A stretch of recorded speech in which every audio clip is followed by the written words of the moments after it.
गांव के सम्मानित लोग इकट्ठा थे, उनसे संवाद किया। उनकी जो समस्याएं हैं उन्होंने अपने अपने विचार रखे, उस पर मैंने उनको बताया है। और आज की तारीख में देखिए, जो भी समस्याएं हैं उसका निदान तभी संभव है जब समस्या की लोगों की जानकारी हो। पनोरमा ग्रुप, जो सोचता है वो करता है। आपके अपने सपनों का आशियाना।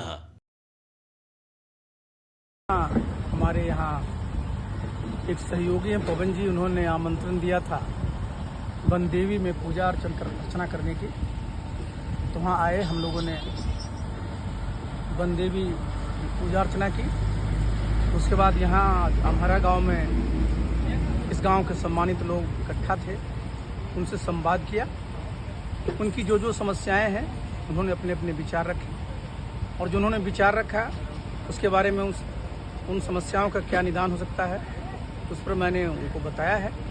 और आज की तारीख में देखिए, जो भी समस्याएं हैं उसका निदान तभी संभव है जब समस्या की लोगों की जानकारी हो और समस्या का समाधान कैसे हो सकता है उसके बारे में स्पष्टता होनी चाहिए। और जमीन स्तर पर जितनी भी समस्याएं हैं, चाहे वो जमीन संबंधी विवाद हो, चाहे वो किसी प्रकार की और भी समस्याएं हैं, उसका निपटारा करने के लिए आवश्यक है कि लोगों को जानकारी दी जानी चाहिए। जैसे मैंने एक उदाहरण दिया कि आज गांव में सब जगह सर्वे का काम चल रहा है।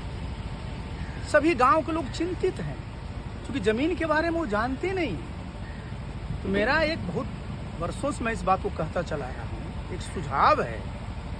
देखिए, जमीन का मसला बहुत पेचीदा होता है, बहुत सेंसिटिव मामला होता है। तो इसके लिए करना क्या चाहिए कि जितने भी हमारे गांव हैं, सभी गांव में उस गांव का जितना भी नक्शा है उसको सार्वजनिक स्थल पर, एक जगह नहीं, दो जगह नहीं, 3-4 जगहों पर प्रकाशित किया जाना चाहिए। सभी खाते की संख्या होनी चाहिए, खातेदारों का नाम होना चाहिए, जमीन की क्या नवैयत है उसका स्पष्ट जिक्र होना चाहिए कि गांव वाले जाने ना कि उस जमीन का मालिक कौन है, मौके पर क्या है। और जानते हैं कि नहीं, जब कुछ चीज की जानकारी नहीं होती है तो जानकारी के अभाव में तनाव होता है, लोगों में विवाद बढ़ता है। और नए नए आप कानून बनाइएगा, नई नई व्यवस्था लाइएगा, नया नया नियमावली बनाइएगा तो इस समस्या का समाधान नहीं बल्कि समस्या और विकराल रूप धर लेगी।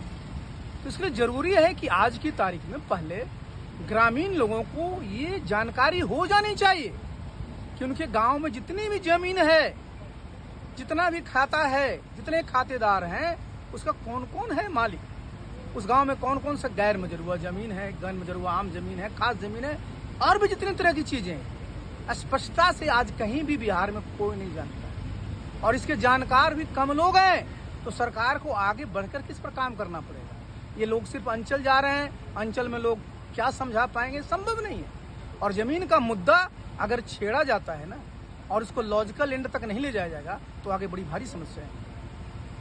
अच्छा, इन दिनों लगातार अशोक चौधरी के बयान से जेडीयू में घमासान मचा हुआ, क्या कहेंगे इसको, कैसे देखते हैं?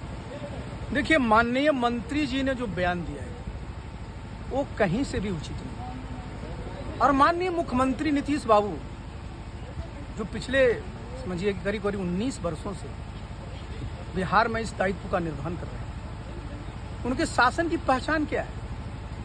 समावेशी विकास, समावेशी समाज, सामाजिक सद्भाव का ताना बुने हैं। वो समाज में सभी समाज के लोगों को साथ लेकर के चलने की कोशिश करते हैं। और अगर ऐसे में उनके मंत्री इस प्रकार का व्यक्तित्व बयान देते हैं जो पूरी तरह से गैर जिम्मेदाराना है, तो उनके नेता नीतीश बाबू की आज तक की जो कमाई है उसको तो नेस्त नाबूद कर देगा। देखिए, बड़ी मुश्किल से बिहार में सामाजिक सद्भाव, सांप्रदायिक सौहार्द का निर्माण हुआ है। इसलिए लोगों को ऐसे बयान देने से बचना चाहिए। मैं तो अनुरोध करूंगा चौधरी जी से, अशोक चौधरी जी से, भाई जो आपने बयान दिया है ये दुखद है, आपको इस बयान को वापस लेना चाहिए, आपको माफी मांगनी चाहिए। और अगर ये नहीं करते हैं तो नीतीश बाबू को इनको बुला करके क्लास लेना चाहिए। श्याम आज फिर से जेडीयू में शामिल होने जा रहे, किस तरह से देख रहे हैं? इसमें हम क्या कहें, जाने श्याम जी, जाने जनता दल यू। मैं तो भारतीय जनता पार्टी में हूँ जी। नहीं, पहले जेडीयू छोड़ के फिर देखिए, तो आरजेडी। मैं उस पर मैं क्या बोलूँ। पनोरमा ग्रुप, जो सोचता है वो करता है। अगर ये वीडियो पसंद आई और वह बिहार के राजनीति और बिहारियत से सरोकार रखेनी तो सब्सक्राइब बटन दबा के चैनल के सब्सक्राइब कर ली। ओजे एगो घंटी बा, ओकरा बटन दबा देला से कुल सटीक और मारक खबर रुआ मुफ्त में मिल जाई। अगर रुआ पत्रकारिता के हमनी के नया प्रयोग में सहयोग कर चाहतानी तो ज्वाइन बटन दबा दी। पेटीएम नंबर नोट कर ली 9386816700। धन्यवाद।